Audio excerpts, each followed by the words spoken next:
Para você que acompanha a Módulo FM em todas as plataformas, uma excelente tarde. Hoje a gente bate um papo importante aqui no Jornal da Módulo. Você que acompanha a gente no Jornal da Módulo, uma ótima tarde, uma excelente tarde para você. Hoje a gente conversa sobre... Porque essa semana aconteceu o Seminário Popular contra a Privatização da CEMIG e da Copasa.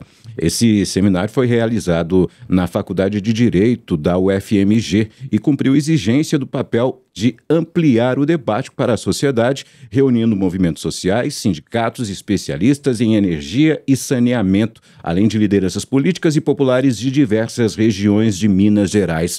Para falar sobre isso, eu falo com o secretário-geral do Sindeletro, Jefferson Teixeira da Silva. Boa tarde, Jefferson. Como vai? Tudo bem? Boa tarde, Tony. Agradecer aí esse convite, a oportunidade da gente estar debatendo esse tema importante. Deixar um abraço a todos e todas também que nos acompanham aqui nessa entrevista. Ô, Jefferson, antes de mais nada, antes de a gente entrar no assunto do seminário propriamente dito, explica para a gente o que é o Sindeletro. Então, o Sindeletro é um sindicato que representa os trabalhadores do setor elétrico em Minas Gerais, né? A CEMIG é empresa estatal do estado, mas tem uma diversidade de empresas que atuam na área da geração, de leasing, né, do setor elétrico. A gente também representa os trabalhadores desse setor privado, mas a grande atuação nossa é no setor público, é na CEMIG, é um sindicato que já tem 74 anos, né? Ele existe antes mesmo de existir a CEMIG, quando existiu uma outra empresa, a Companhia Força e Luz do Estado, que ela fornecia energia elétrica principalmente para os bondes elétricos em Belo Horizonte, Itabiri, Tubarão de Cocais, né? Esses trabalhadores se organizaram, constituíram o sindicato, e em 1951, como um projeto de desenvolvimento do Estado, o então governador Juscelino Kubitschek cria a CEMIG já com uma categoria organizada em torno do nosso sindicato. Bacana, uma história e tanto, né, já. É isso. Já está atrelada à história do Brasil, principalmente a história de Minas Gerais. Ô Jefferson, o que foi discutido aí nesse seminário que aconteceu essa semana?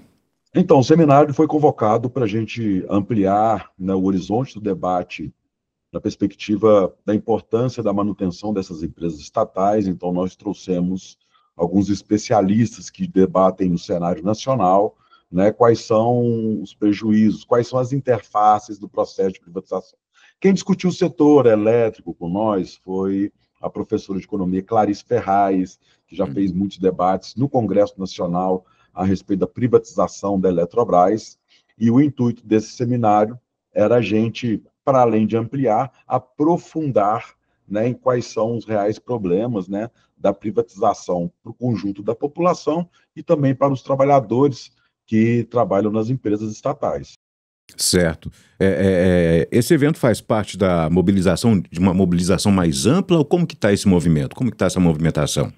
Então, Tony, o projeto de privatização, ele não nasce agora no governo Zema, né? Nós já enfrentamos uma privatização lá no governo Eduardo Azeredo, no final da década de 90, nós conseguimos vencer, né, apresentando uma plataforma do setor elétrico para o então candidato ao governo do estado Itamar Franco. Itamar Franco, ele assume o compromisso com a gente e vai para a Assembleia Legislativa pedir uma CPI para investigar as irregularidades que estavam sendo denunciadas no processo de venda das ações da CEMIG para o que eles chamavam à época de sócios estratégicos, né? A empresa Salter e a AES, empresas norte-americanas, que já tinham comprado ações da CEMIG.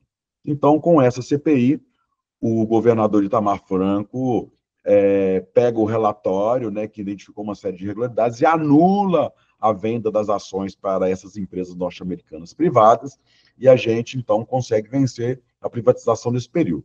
Não satisfeito ainda, Itamar Franco, em 2001, vai para a Assembleia Legislativa, apresenta um projeto de emenda constitucional de número 51, pedindo à Assembleia Legislativa para adicionar à Constituição Mineira mais uma cláusula, que seria uma cláusula de barreira contra projetos de privatização do setor elétrico, de gás e saneamento, né? Essa PEC foi aprovada na Assembleia Legislativa, 100% dos parlamentares votaram a favor, os 77 parlamentares votaram junto com a PEC do governador, e hoje nós temos na Constituição Mineira qualquer tentativa de privatização do setor elétrico, gás e saneamento precisa passar por um quórum qualificado na Assembleia Legislativa, ou seja, a votação em 3/5, com 2 turnos de votação, e, se aprovado na Assembleia, ainda é necessário fazer um referendo popular com a população. Então, vencemos esse momento, garantimos a CEMIG como uma empresa estatal.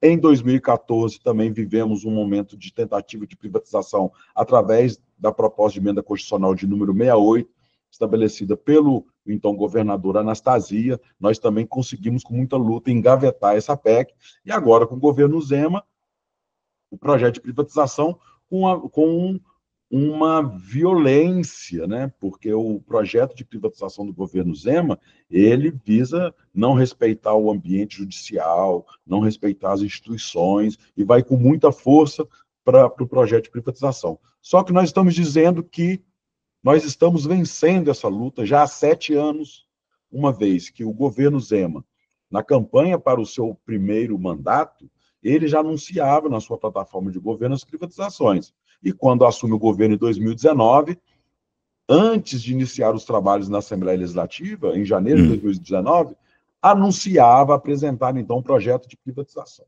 Então, de lá para cá, já foram mais de 4 anúncios, né, de apresentar o projeto de privatização da Assembleia Legislativa, e não fez. E não fez porque teve luta sindical e popular. Nós temos o legado do Itamar Franco na Constituição Mineira, e a opinião pública, ainda 60% da população, de ser contra as privatizações aqui no Estado, né? Então, nós estamos aí, no final do governo Zema, empenhados, né, também em vencer, neste momento, a tramitação da PEC 24 na Assembleia Legislativa. A PEC 24, ela foi apresentada em 21 de agosto de 2023, ela foi colocada para tramitação neste momento, e a PEC 24, o governo Zema pede para reverter o que foi instaurado na Constituição pelo Itamar Franco. Ele está pedindo para retirar o quórum qualificado e o referendo da Constituição. Então, a gente continua nessa toada, nesse momento final do governo Zema, também muito empenhados, né, em defender as nossas empresas estatais aqui no Estado. Agora, Jefferson, a gente sabe que a CEMIG todo ano tem lucros absurdos, né? E a gente percebe, inclusive aqui na cidade mesmo, já há alguns meses, tem tido picos de energia constantes. Aí tem até vizinhos populares, comerciantes que já relataram prejuízo por causa disso. E como uma empresa estatal com um lucro que tem a CEMIG, tanto para os acionistas quanto para o Estado, qual o interesse do governo de privatizar? Então, o que ocorre? O setor elétrico, ele necessariamente precisa ser planejado a longo prazo. Isso porque as cidades crescem, então você tem um aumento da demografia, né? Os bairros crescem, aumenta o número de residências, aumenta o parque industrial, aumenta as atividades econômicas do campo e da cidade, e você não consegue, no setor elétrico, aumentar a oferta de energia elétrica para essa ampliação da demanda de um dia para o outro. Então, isso precisa ser planejado, né? Você precisa de planejar isso a longo prazo, para construir novas subestações ou para ampliar, né, a quantidade de energia nas subestações, para ampliar as linhas de transmissão, a rede de distribuição. Então, precisa de um projeto a longo prazo. Com o governo Zema, tem uma intensificação do rompimento com esse projeto a longo prazo e o estabelecimento de um projeto a curto prazo.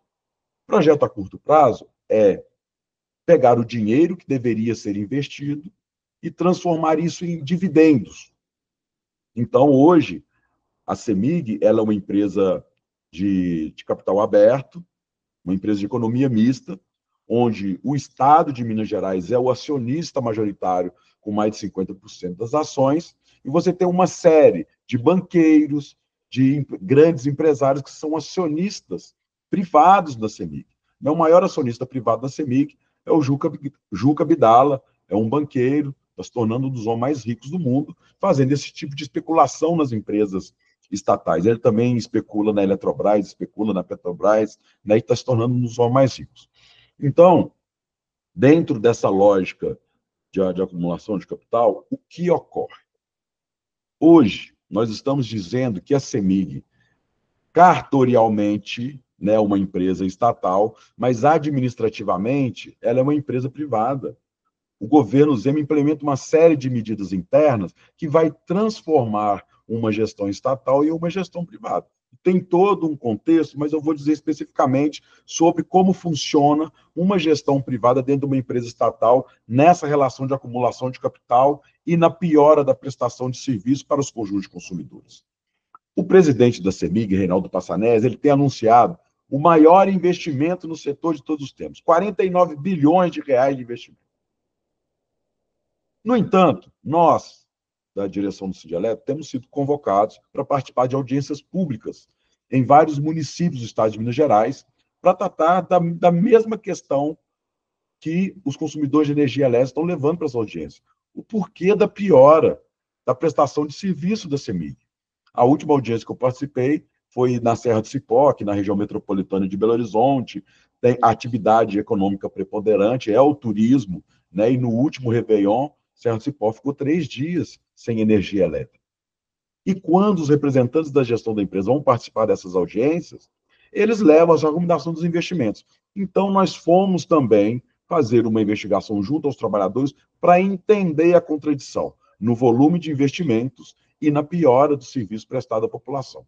Então, o que ocorre hoje com os investimentos é uma grande fraude, porque os investimentos, de fato, eles ocorrem.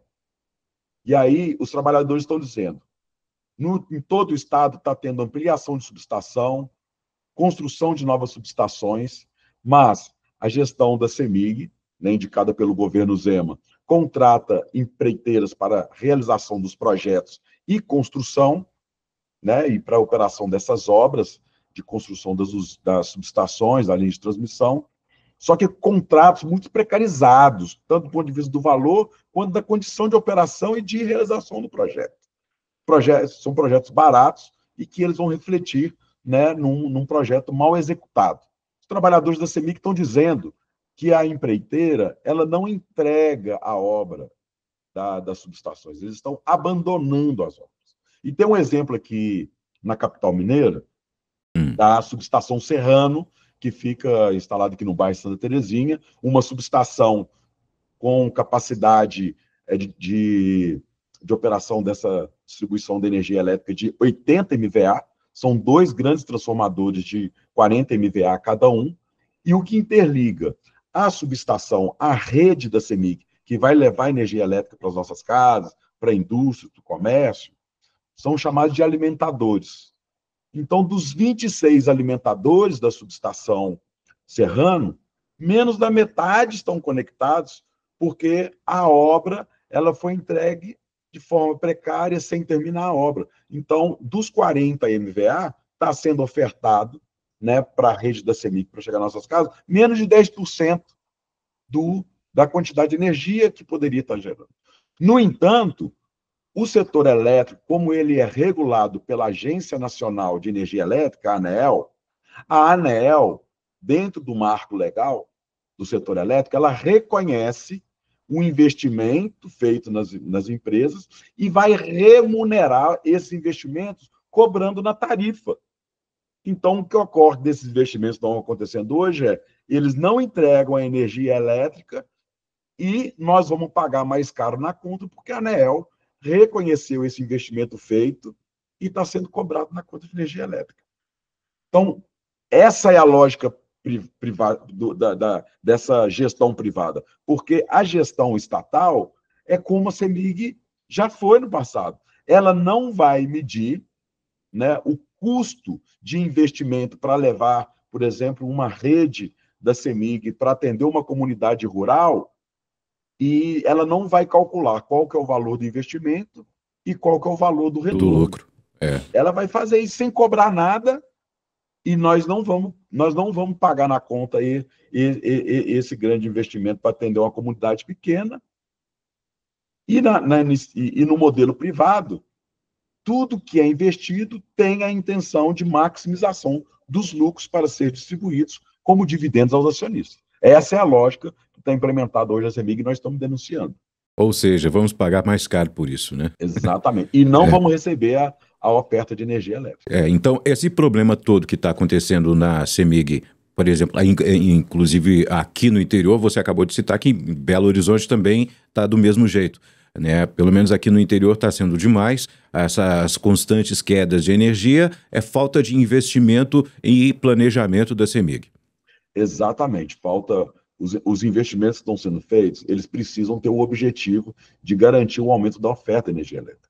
Só que o objetivo não é esse. O objetivo é fazer investimentos para ser remunerado pela tarifa, para aumentar, não, o valor da nossa conta. Aumentando o valor da nossa conta, isso aumenta o lucro, que ano passado foi de mais de 7 bilhões de reais, né? E grande parte desse lucro está sendo distribuído, né, para os acionistas privados, né, que são eles mesmos que estão no Conselho de Administração da CEMIG, que na hierarquia da empresa, o Conselho de Administração está acima do presidente, e é no Conselho de Administração que pessoas igual o Juca Bidala e outros acionistas privados vão fazer intervenções na administração da empresa com o intuito de maximizar lucro. E a perspectiva desses investimentos com o objetivo de maximização de lucros, através do aumento da tarifa, é o que está sendo colocado hoje aí para o conjunto de consumidores de energia elétrica no Estado. Certo. Agora, esse seminário aconteceu em conjunto com o setor de saneamento, né? Com relação à privatização da Copasa. O que o Sindeletro está trabalhando na mesma causa ou são órgãos diferentes? Não, a nossa luta é em defesa das empresas estatais. A Copasa, ela faz a gestão das águas aqui no estado, e nós não podemos deixar esse bem essencial à vida humana sobre o controle privado.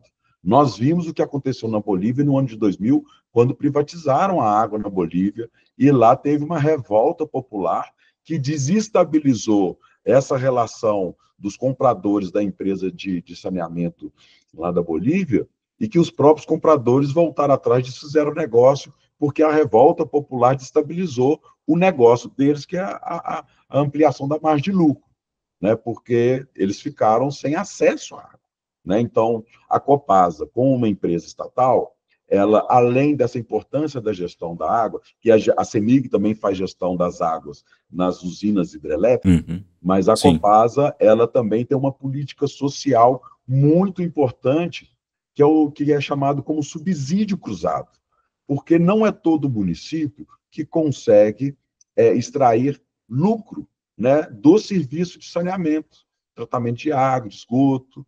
Então, os municípios deficitários, eles são compensados com a lucratividade daqueles municípios maiores. E a Copasa faz a gestão da arrecadação desse lucro e vai fazer os investimentos para todas as cidades, independente se ela deu lucro ou não. Lá no Piauí, por exemplo, a privatização da empresa de saneamento do Piauí, quando a empresa privada assumiu, ela abandonou as cidades pequenas porque elas não davam lucros. O Estado voltou a assumir, né, o saneamento e a água nos municípios pequenos por conta do abandono da empresa privada.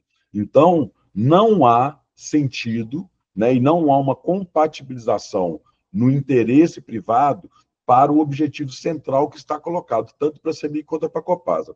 É a garantia do acesso à água e a garantia do acesso à energia elétrica. É por isso que nós, junto com o Sindago, um sindicato irmão, parceiro, estamos juntos nessa luta. O SEND também, que é o Sindicato dos Engenheiros, que também tem representação nessas duas empresas, nós estamos conjuntamente fazendo essa luta, porque é uma luta que ela diz respeito a uma condição que ela está relacionada, né, a um tema importante, a soberania. Sim. Um povo sem acesso à água não é um povo soberano. Sim. Agora, Jefferson, você falou mais cedo aí da tramitação da PEC 24, que visa revogar aí o referendo popular e a facilitar, né, o Estado a privatizar as suas empresas. Qual que é a importância? Explica para a gente qual que é a importância para o nosso ouvinte entender, nosso ouvinte internauta entender, qual que é a importância desse referendo que está contido na Constituição, toda essa, vamos dizer, essa chave de bloqueio né, para dificultar as privatizações. Qual que é a importância disso?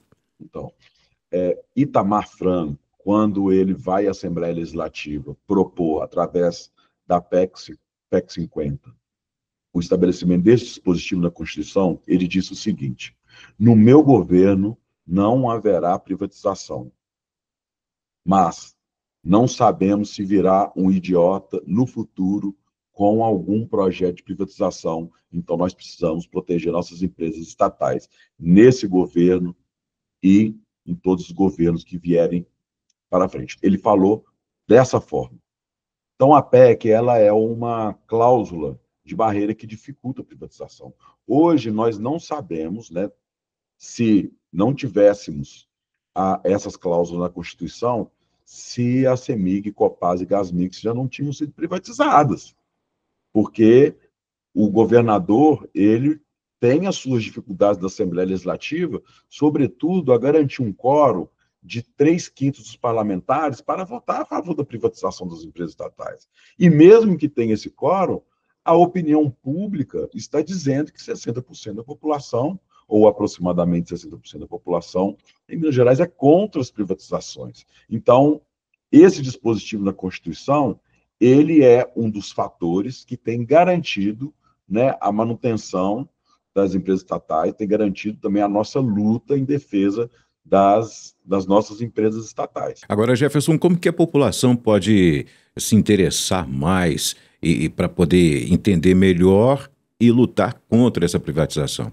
Como que vocês orientam? O que vocês têm orientado? Então, ano passado, no primeiro semestre de 2024, nós realizamos um plebiscito popular, um plebiscito organizado por sindicatos, movimentos sociais, a igreja, movimentos populares, parlamentares municipais, estaduais e federais, um grande plebiscito popular para consultar a população se ela era a favor da privatização das empresas estatais e se ela era a favor ou contra a retirada do referendo da Constituição.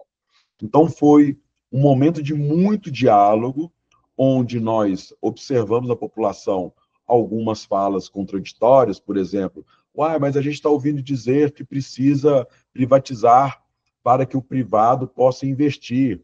E a gente falava, não, a CEMIG hoje já tem a participação de iniciativa privada e ela não investe, muito em contrário, ela vai especular. A iniciativa privada está no conselho de administração vendo formas como é que vai aumentar a sua margem de lucro. Aí essa pessoa, nossa, não sabia, então vamos lá, vamos votar. Então a primeira coisa é compreender o cenário, né, das privatizações no Brasil. As privatizações, elas ocorrem desde a década de 90. A primeira empresa do setor elétrico a ser privatizada foi a Espírito Santo Centrais Elétricas, a Excelsior, em 1995. Então, de lá para cá, nós temos uma série de experiências. Quando as pessoas perguntam assim, Jefinho, quais são os riscos de privatização da CEMIG? Eu falo assim, a gente não fala mais de risco, a gente fala das evidências das privatizações, porque hoje nós temos evidências, temos registros dos prejuízos da privatização. São Paulo, os blackouts que ocorreram em São Paulo, o aumento da tarifa de energia em São Paulo, o blackout que aconteceu no Amapá, 22 dias sem energia elétrica,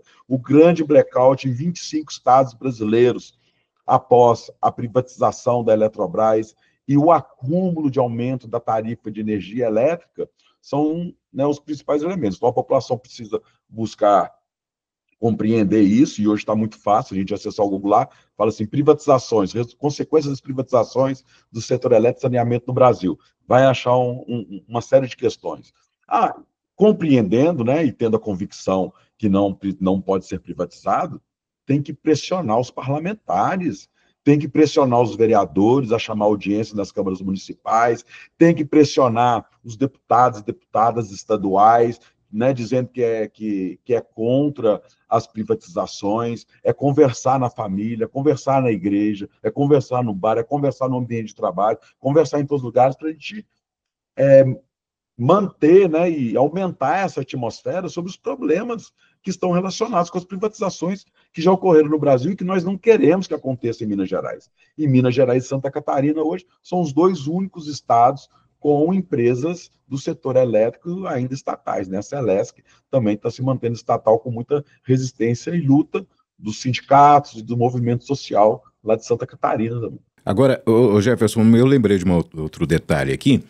Como que o Sindielettro enxerga essa possibilidade? Recentemente, dentro do programa de renegociação de dívida dos estados, né, surgiu a possibilidade do governo de Minas passar para a União as estatais como a CEMIG e a Copasa. O que o Sindielettro vê como isso, das empresas se tornarem, ao invés de ser estatal do Estado de Minas Gerais, se tornar estatal da União? Para nós, não tem cenário bom. Se não federaliza, a gente mantém a CEMIG, Copasa e Gasmig sob o controle do governo do Estado. E apesar da nossa luta, a gente conseguir, né, junto com os movimentos sociais, sindicatos, parlamentares, igreja, conseguir manter essas empresas estatais, internamente, eles estão aplicando a privatização, eles estão deteriorando a estrutura, tanto corporativa, do quadro de trabalhadores, estão deteriorando, que faz parte do projeto de privatização, que é para baratear o custo, para tornar as empresas mais atrativas ao mercado. Né? Então, não tem cenário bom. Se mantém aqui no Estado, a gente nem sabe quanto tempo a gente consegue segurar, né, as empresas com esse caráter estatal. Mas as federalizações que ocorreram no Brasil, elas também trazem para nós um histórico muito ruim, que a federalização ela parece também ser um primeiro passo para as privatizações. Ocorreu lá com a empresa do Maranhão, ocorreu com a Celg em Goiás, né? Inclusive foi no governo Dilma. Não porque a Dilma queria, mas tem uma pressão do mercado, tem uma pressão do poder econômico, dos banqueiros, dos grandes empresários, para tornar o setor elétrico, né, um novo banco, porque gera muito lucro e gera muitos dividendos, e essa turma vai ficar ainda mais rica, né? Então tem um interesse e uma pressão muito forte, né, sobre o governo. Então não tem um cenário positivo. Entretanto, nesse momento, a gente também avalia que a manutenção desse modelo de gestão na CEMIG, que foi indicada pelo Zema, ela é destruidora. E a gente precisa mudar essa gestão quanto antes, se for pela federalização, se for pelo processo eleitoral, os trabalhadores já não suportam mais. Nós estamos vivendo hoje com um cenário que nós não tínhamos, pelo menos na minha história de vida na CEMIG, já são 32 anos de CEMIG, que são trabalhadores saindo da CEMIG sem se aposentar porque não suportam a pressão, porque não suportam o nível de exploração, porque não suportam a condição do ambiente de trabalho. É adoecedor e foi muito intensificado aí na gestão do governo Zema. É isso. Então, Jefferson, deixa aí sua mensagem final, né, para os mineiros aí sobre o futuro da CEMIG e da Copasa. Então, Tony, primeiro agradecer imensamente aí o convite, a oportunidade de estar dialogando e dizer para os povos mineiros, né, esse momento a gente vive um momento de muito debate e reflexão sobre quais são os sentidos da nossa soberania. A gente vê o que o Trump está querendo fazer com o Brasil,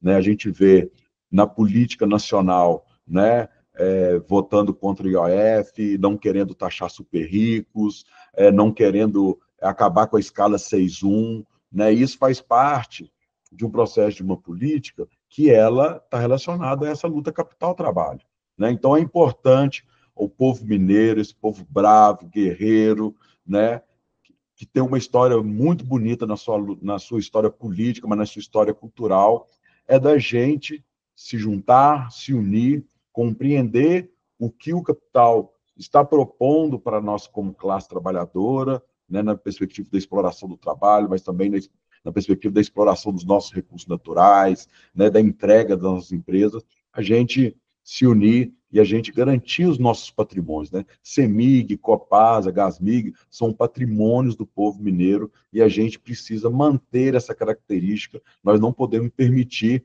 né, essa entrega para interesses alheios de um ou outro que vai buscar ficar mais rico com o potencial de lucratividade que essas empresas têm. Então, a gente está contando aí muito com o povo mineiro, e a gente tem um grito de ordem, né, sobre a nossa luta em defesa da CEMIG, que é CEMIG, esse trem é nosso, do povo mineiro. Muito boa, muito bem. Ô Jefferson, a Módulo FM está sempre de portas abertas para o que precisar, viu? Muito obrigado. E tenha uma boa tarde, boa luta para vocês aí, tá bom? Abraço. A gente agradece. Forte abraço. Muito bem, eu conversei com o Jefferson Teixeira da Silva, ele que é secretário-geral do Sindireletro aqui em Minas Gerais. Um forte abraço, uma boa tarde. Você ouviu Jornal da Módulo. Informação com credibilidade. Oferecimento Andap Autopeças, Unicep, Rações Saborosa e Sicredi, a primeira instituição financeira cooperativa do Brasil.